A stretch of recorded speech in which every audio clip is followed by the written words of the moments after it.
Good day everyone and welcome to Alpha 2025, our Founders Day celebration. I'm Kavya, part of TVS SCS Center of Excellence, and I'm thrilled to be your host for this special occasion. Today, we come here to celebrate the 148th birth anniversary of our visionary founder, Sri TV Sundaram Iyengar.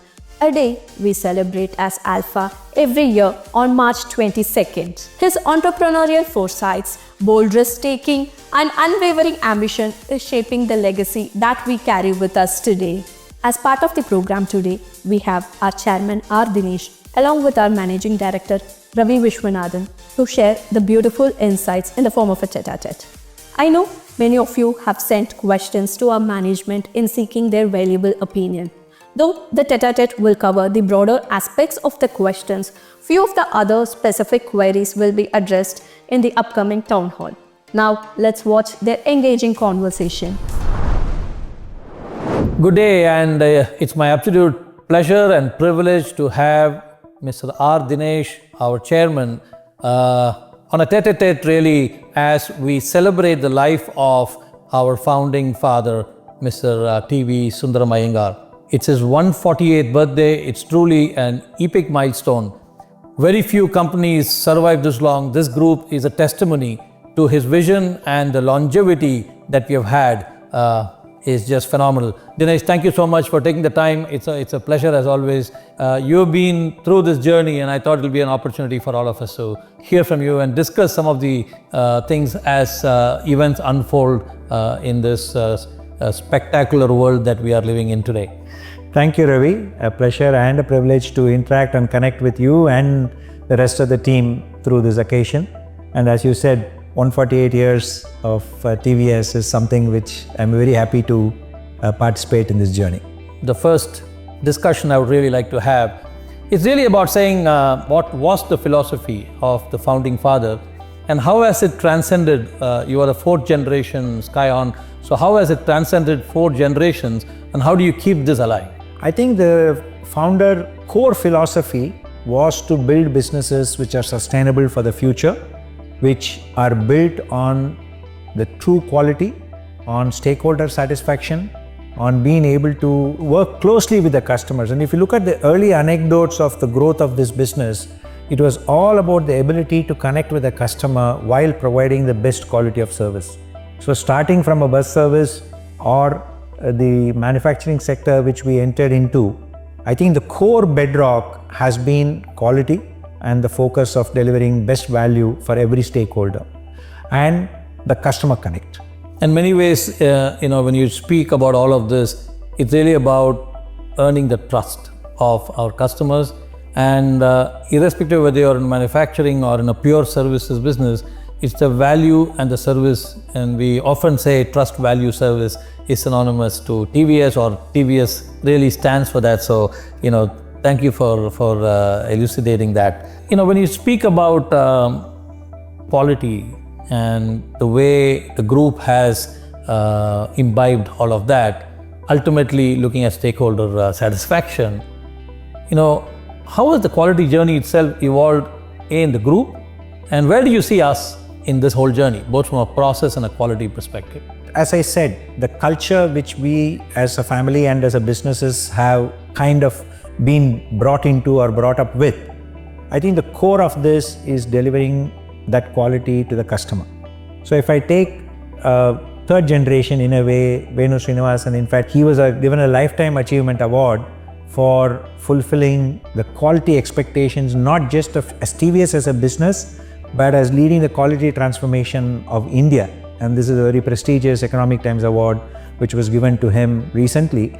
And in fact, he used the very same words which you used, that TVS stands for trust, value and service, and that arises out of this bedrock of quality. If you then step in and look at it from the perspective of our company, I think being, so to say, a quasi-service industry, it becomes absolutely essential that we are able to translate this quality into the process of service and service quality which we deliver to the customer. I think where we still have a way to go is in terms of bringing in process standardization. So in a way, look at standardization of what you do not just within the region but across the region, so that the touch and feel of a TVS supply chain solution service is consistent, and in a way it is what I would call the McDonald's effect, right? So if you go to any outlet anywhere in the world, McDonald's or any of the large chains have a very similar customer experience, and the feeling of service that TVS supply chain solutions customer would feel should be very consistent, whether it is in India, whether it's US, whether it's United Kingdom or anywhere else in the globe. Exactly. I think well said. And we'll take that as a very valuable input, Dinesh, as we continue on this journey of process excellence. And all of this, in many ways, maybe you want to touch upon it, is you always talk about profitable growth. And how does this dovetail into this whole profitable growth philosophy of TVS, of the TVS group, and particularly I would say is pertinent to TVS supply chain solutions where we stand right now? No, again, I would say that's core to what TVS stands for. As I said, stakeholder satisfaction and making sure we really win the trust of our customers will be possible only when we are profitable. And as I evolved through I would call it the family journey, I think every day, starting from the day I entered the business, I had been told that you win respect based upon how you become profitable while satisfying and actually doing all that is good for all the stakeholders. I think yes, business has a purpose, but that purpose will be served by the fact that we have become profitable. Definitely, that's one of the key areas of focus, Dinesh. Let me assure you. Maybe I'll shift topics a bit. There's a lot of talk today about work-life balance, especially in India. But this whole question on work-life balance, is today taking center stage. I just thought, maybe you could throw some light from your own personal experience. I know you used to be probably a level A cricketer yourself, and you've played some very competitive cricket. And as you transition into business, do you find time to do other things? And what is your advice to the young workforce that are coming in, and also the people who have been here for a long time? Work-life balance is not just about the hours of work which we do. I think it's the mindset with which we get into any organization. I have actually found that the hardest of tasks do not become the hardest of tasks if you are actually enjoying what you're doing. And I think it's the organization's responsibility to be able to offer that opportunity to every employee to be able to enjoy what he does. While yes, there could be pressures of work, but they actually start enjoying the way in which the work is done. In my case, I have moved from sports into yoga and practice of basic exercises. And I have found that if you don't do it, you actually struggle to get the same set of output which you would normally do in your work. So for me, I think it's the time planning, the time allocation, and making sure whichever part of the world you are in, that you still are able to have that mental ease, either through other practices or through working with a relaxed state of mind, which allows you to enjoy what you're doing. I'm at awe just by the way you're able to balance your own priorities with the business priorities and the industry priorities. You're such a tall leader in the industry, your words of wisdom on work-life balance is very valid. The company continues to invest in ensuring that we have driven or led by HR these well-being and mental health programs, because it's absolutely important for us to make sure that employees' mental health and well-being is given top priority. Maybe that's a segue also to talk a little bit about, you travel a lot, you meet world leaders, you're definitely meeting with some of the key influencers of businesses in India and outside of India. What are you seeing today in the overall industry? And maybe you can segue that into how is it relevant to TVS supply chain solutions, and what is it that we need to be prepared for as you look 2-3 years ahead from where we are today? No, it's a very, very good question. And as you said, that's something which does occupy my time and mind as well, both from a TVS supply chain perspective and as businesses across the world. I think there is no question in anybody's mind that we are dealing with very uncertain times. And it's not just about, tariff changes due to actions by America or anything like that. But even before that, we had a very, very, I would call it, troubled world or uncertain world. As we sit here today, I think the two fundamental questions which I think people tend to ask is global trade at risk? Two, is it going to mean trade wars rather than, actual physical wars? My belief is that actually, in a way, the turbulence which is taking place today will further accentuate and help global trade get organized in a better manner than what it had been in the past. While there could be some short-term issues, that's number one. Number two, if you speak to different countries while they are waiting for the final outcome of the current tariff discussions which are taking place in the US, on the other side, few countries are actually seeing this as huge opportunities to create the quality culture, to create the export culture, which I think is good for the overall developing part of the world. I think India being one of them. Yes, there are going to be, I would call it, short-term issues which we have to tackle.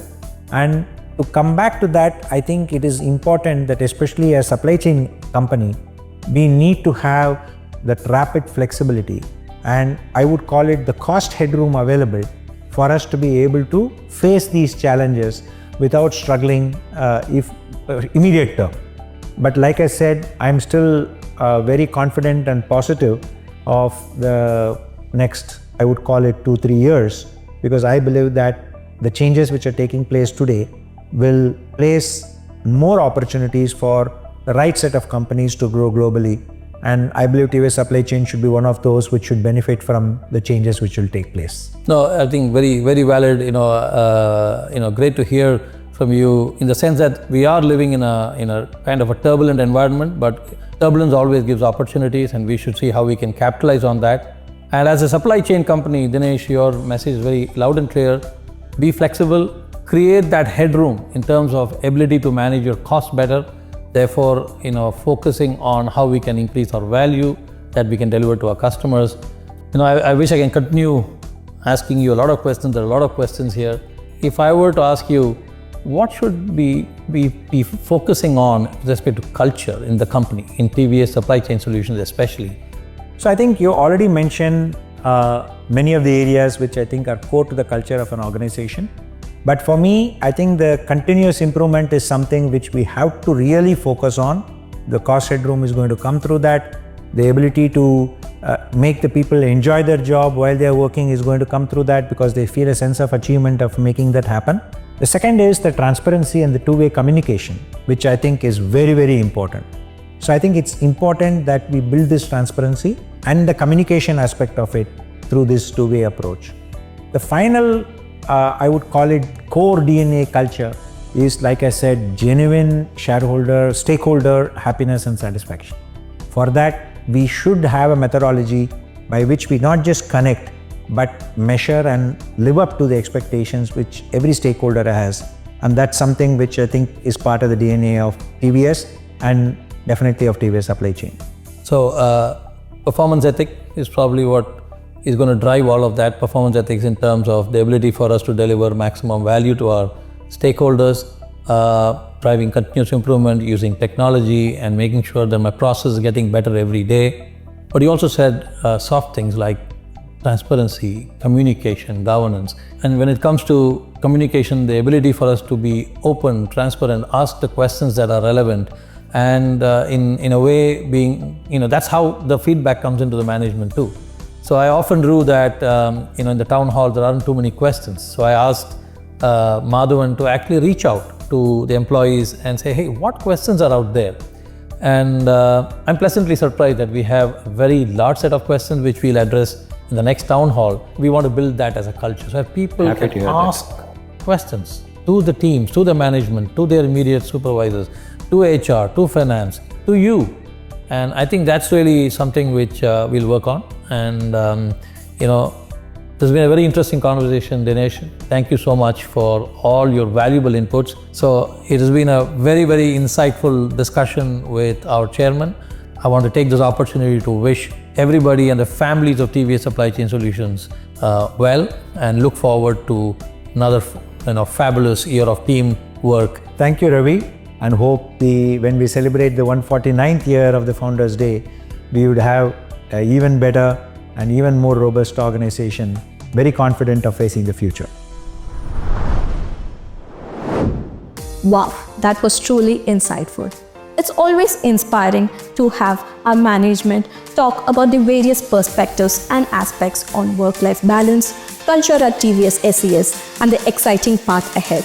Thank you, Dinesh and Ravi, for taking the time to connect with us. And I'm sure you all found the session very useful and valuable. And now comes the next segment, TVSI Awards. These awards celebrate the incredible contributions of our employees, recognizing the extra mile. Let's find out who takes home the honor in these two prestigious categories. Presenting the TVS I Award for Extra Mile.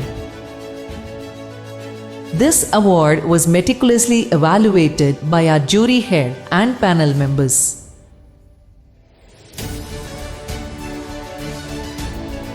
Rashid Hussain from TVS SES UK and Europe. Rashid Hussain has gone the extra mile, taking on additional responsibilities to support the Centrica team while ensuring seamless service in Chorley. He has played a key role in resolving 100% of incidents within SLA. His impact is highly evident. 73% of employees see service desk improvements and 93% feel better engagement. Atishna CTA from TVS SES Center of Excellence. She led customer service training, streamlined onboarding, and introduced automation, boosting efficiency by 10%. Her efforts cut onboarding time by 50%, improved NPS by 38 points, and increased resolution turnaround time to 90%. Shahryar Alom from TVS SES Integrated Final Mile. Shahryar transformed customer reporting in the TVS SES IFM Technical and Repair Division by developing a Power BI dashboard, replacing manual processes with automation and real-time insights. His solution improved transparency, provided reliable reports, and allowed customizable views for better decision making.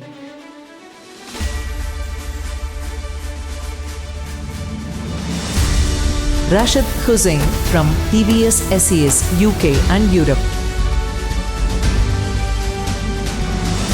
Atishna CTA from TVS SES Center of Excellence. A hearty congratulations to all our winners in the Extra Mile category and a well-deserved shout out to all the nominees. Without further ado, let's move on to the next category, TVSI Award for Social Contribution. Presenting the TVS I Award for Social Contribution. The jury head, along with the panel members, carefully evaluated the nominations to select the winners. Elaine Hutchison from TVS SES UK and Europe.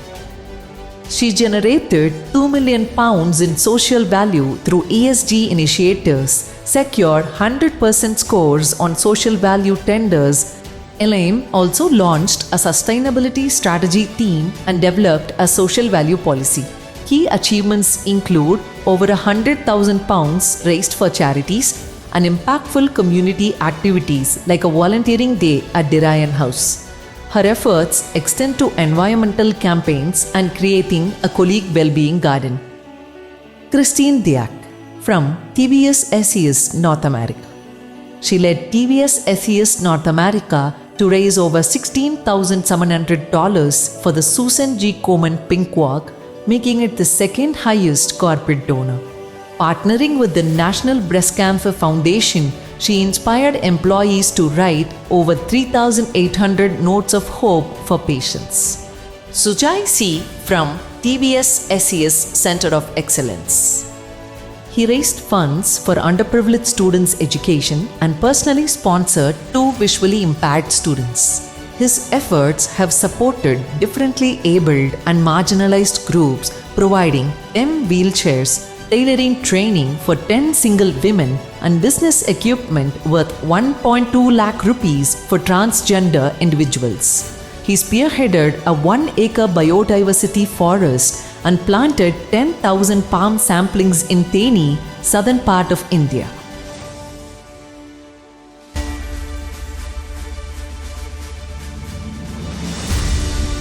Elaine Hutchison from TVS SES UK and Europe. Sujai C from TVS SES Center of Excellence.